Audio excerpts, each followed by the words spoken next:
थे सुकरचकिया मिसल से। महाराजा रंजीत सिंह के राज्य की राजधानी थी लाहौर। रंजीत सिंह ने सुप्रसिद्ध कोहिनूर हीरा प्राप्त किया था शाह शुजा से। ईश्वर की इच्छा थी कि मैं सब धर्मों को एक निगाह से देखूं, इसलिए उसने दूसरी आंख की रोशनी ले ली। यह कथन कहा था महाराजा रंजीत सिंह ने। महाराजा रंजीत सिंह के उत्तराधिकारी थे खड़ग सिंह। सिख राज्य का अंतिम राजा था दिलीप सिंह। पंजाब के पूर्व महाराजा दिलीप सिंह के विषय में 23 अक्टूबर 1893 को उनका निधन पेरिस में हुआ। नासिक में उनकी अंत्येष्टि हुई। उन्होंने कभी भी सिख धर्म नहीं छोड़ा था, वह कभी भी रूस नहीं गए थे। में से सही कथन क्या है? तो 23 अक्टूबर 1893 को उनका निधन पेरिस में हुआ था, यह सही कथन है। पंजाब के विलय के पश्चात पंजाब पर शासन करने के लिए 3 की परिषद के सदस्य थे, sir Henry Lawrence, John Lawrence एवं चार्ल्स ग्रेविल मानसिल।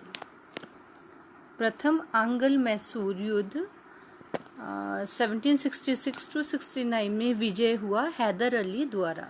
हैदर अली ने उस युद्ध को विजय किया। ब्रिटिश जनरल जिसने हैदर अली को पोर्टोनोवा के युद्ध में हराया वो थे सर आयरक्रूट। टीपू सुल्तान ने अपनी राजधानी बनाई थी श्रीरंगपट्टनम में। वह भारतीय शासक जिसने विदेशों में आधुनिक पद्धति से दूतावास स्थापित किए थे वे थे टीपू सुल्तान। टीपू सुल्तान ने ब्रिटिश सेना को 1780 ईस्वी में हराया था पोल्लीलूर में। अंग्रेजों ने श्रीरंगपट्टनम की संधि की थी टीपू सुल्तान के साथ। टीपू सुल्तान अंग्रेजों के साथ युद्ध में मारे गए 1799 ईस्वी में। अब हम लोग सुमेलन करेंगे। प्रथम आंग्ल मैसूर युद्ध हुआ था, हैदर अली हुआ था उसमें विजयी। और द्वितीय आंग्ल मैसूर युद्ध में वह अनिर्णायक रहा था। तृतीय आंग्ल मैसूर युद्ध जो है टीपू सुल्तान युद्ध में पराजित हुए और अपना भूभाग अंग्रेजों को दे दिया था। चतुर्थ आंग्ल मैसूर युद्ध जो है टीपू पराजित किया गया और युद्ध के मध्य दिवंगत हो गया, उनकी मृत्यु हो गई थी युद्ध के बीचों बीच ही। बेगम समरू ने एक अति प्रसिद्ध चर्च का निर्माण करवाया। वो उस चर्च का नाम था सरघना में। वो चर्च था सरघना में। सही कथन क्या है? महाराजा रंजीत सिंह ने लाहौर में तोपों के निर्माण के लिए आधुनिक ढुलाई खाने स्थापित की। आमेर में सवाई जयसिंह ने यूक्लिड के रेखा गणित के तत्वों का संस्कृत में अनुवाद करवाया। मैसूर में टीपू सुल्तान ने रिंगेरी मंदिर में देवी शारदा की मूर्ति के निर्माण के लिए धन दिया।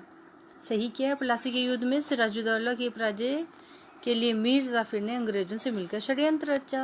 अब हम लोग गवर्नर और गवर्नर जनरल और वाइसराय के बारे में स्टडी करेंगे। सही कथन है जन प्रशासन की नींव वॉरेन हेस्टिंग द्वारा मजबूती से रखी गई थी, जिस पर ऊपरी संरचना कार्निवाल्स ने की। ईस्ट इंडिया कंपनी की असैनिक और सैनिक सुधार करने का श्रेय क्लाइव को था। लॉर्ड डलहौजी ने द्वितीय के सिद्धांत के आधार पर ब्रिटिश साम्राज्य में समृद्धि क्षेत्र जोड़ा। और कलकत्ता में एशियाटिक सोसाइटी की स्थापना के समय बंगाल के गवर्नर जनरल थे लॉर्ड वॉरेन हेस्टिंग। सुरक्षा प्रकोष्ठ की नीति संबंधित है वॉरेन हेस्टिंग से। बंगाल में द्वैध शासन प्रणाली ड्यूल गवर्नमेंट को समाप्त किया वॉरेन हेस्टिंग्स ने। वह गवर्नर जनरल जिस पर ब्रिटिश संसद में महाभियोग का मुकदमा चलाया गया था वॉरेन हेस्टिंग थे। भारत में न्यायिक संगठन की स्थापना की थी लॉर्ड कॉर्नवालिस ने। वह गवर्नर जनरल जिसने भारत की प्रसन्न विधावध सिविल सेवा का सृजन किया, जो कालांतर में भारतीय सिविल सेवा के नाम से भी जानी जाती है, वे थे कॉर्नवालिस। लॉर्ड कॉर्नवालिस की कब्र कहाँ है? गाजीपुर में है। 1802 ईस्वी की वासिन की संधि पर हस्ताक्षर हुए थे अंग्रेज तथा बाजीराव दो के मध्य। लॉर्ड वेलेस्ली की सहायक संधि को स्वीकार करने वाला पहला मराठा सरदार था पेशव बाजीराव द्वितीय। सहायक संधि को क्रियान्वित किया गया लॉर्ड वेलेस्ली के काल में। सहायक संधि व्यवस्था को स्वीकार करने वाला प्रथम भारतीय देशी शासक था हैदराबाद के निजाम। हैदराबाद, मैसूर, अवध तथा सिंधिया में लॉर्ड वेलेस्ली के साथ सहायक संधि करने वाले राज्यों का सही अनुक्रमांक है हैदर, मैसूर, अवध तथा सिंधिया। सहायक संधि को स्वीकार करने वाला पहला शासक था अवध का नवाब। हैदराबाद के निजाम इंदौर को हैलकर राज्य, जोधपुर के राजपूत राज्य तथा मैसूर के शासक में से सहायक संधि स्वीकार नहीं की थी। किसने? इंदौर के होलकर राज्य ने। भारतीय राज्यों पर अंग्रेजी प्रभुत्व स्थापित करने के लिए प्रशासन ने सहायक संधि प्रणाली का सूत्रपात किया लॉर्ड वेलेस्ली ने। ईस्ट इंडिया कंपनी का राजपूत राज्यों में सहायक संधि करने का मुख्य उद्देश्य था अंग्रेजों की प्रभुसत्ता स्थापित करना। उस समय जब नेपोलियन की शक्ति के सामने यूरोप ने साम्राज्य धराशायी हो रहे थे, तत्कालीन समय में वह ब्रिटिश गवर्नर जनरल जिसने भारत में ब्रिटिश पताका फहराए रखी, वो थे लॉर्ड वेलेस्ली। अंगल नेपाल युद्ध जिसके शासनकाल में हुआ था वह है लॉर्ड हेस्टिंग्स। अब हम लोग सुमेलन करेंगे। हेक्टर मुनरो, बक्सर का युद्ध, लॉर्ड हेस्टिंगटन, आंग्ल नेपाल युद्ध, लॉर्ड वेलेस्ली, चतुर्थ आंग्ल मैसूर युद्ध, लॉर्ड कॉर्नवालिस, तृतीय आंग्ल मैसूर युद्ध। तृतीय आंग्ल मराठा युद्ध संबंधित है लॉर्ड हेस्टिंग्स से। सर थॉमस मुनरो मद्रास के गवर्नर रहे 1820 से 1827 ईस्वी तक। तथाकथित कुशासन के आधार पर जिस गवर्नर जनरल ने मैसूर राज्य के प्रशासन को ले लिया था वह था Lord William Bentinck. Governor general जो तृतीय आंग्ल मैसूर युद्ध से संबंध है वो है लॉर्ड कॉर्नवालिस। ठगों के दमन से संबंध था कैप्टन स्लीमैन का। सती प्रथा पर पाबंदी लगाई विलियम बेंटिक ने। विलियम बेंटिक के द्वारा सती प्रथा समाप्त की गई 1829 में। बंगाल में दासों के निर्यात पर रोक दिया गया 1789 में। लॉर्ड डलहौजी द्वारा अवध का अंग्रेजी राज्य में विलय हुआ था कुप्रशासन के कारण। ब्रिटिश साम्राज्य में अवध का विलय हुआ था 1856 में। अब हम लोग सुमेलन करेंगे। 1849 ईस्वी में पंजाब का विलय हुआ, 1848 में सतारा का विलय हुआ और 1856 में अवध का विलय हुआ और 1855 में करौली का विलय हुआ। वह गवर्नर जनरल जिसने विलय की नीति नियोजित व क्रियान्वित की वह थे डलहौजी।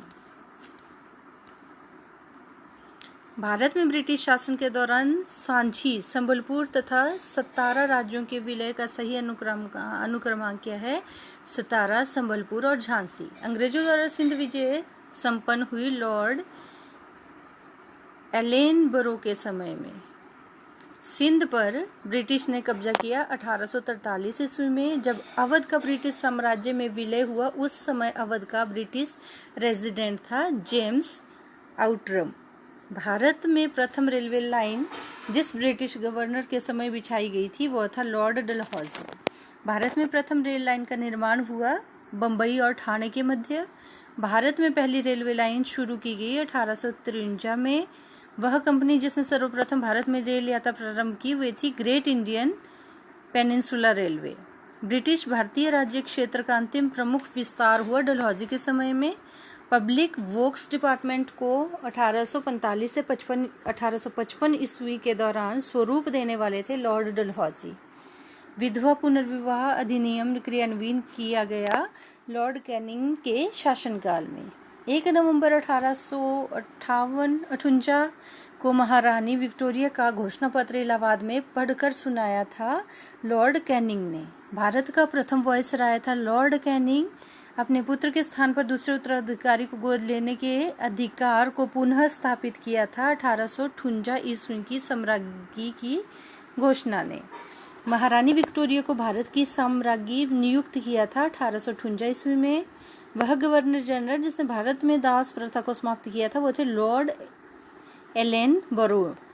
अब हम लोग सुमेलन करेंगे। लॉर्ड कॉर्नवालिस जो है स्थायी बंदोबस्त किया था उन्होंने। लॉर्ड वेलेस्ली ने सहायक संधि की थी। लॉर्ड डलहौजी ने व्यापक का सिद्धांत दिया था। लॉर्ड कैनिंग ने 1857 का विद्रोह किया था। लॉर्ड हेस्टिंग्स ने तृतीय अंग्ल मराठा युद्ध किया था। लॉर्ड विलियम बेंटिक ने 1829 में 17वां रेगुलेशन किया था और स्थायी बंदोबस्त प्रारंभ किया था। लॉर्ड कॉर्नवालिस के शासनकाल में पेशवाई को समाप्त किया था 1818 ईस्वी में।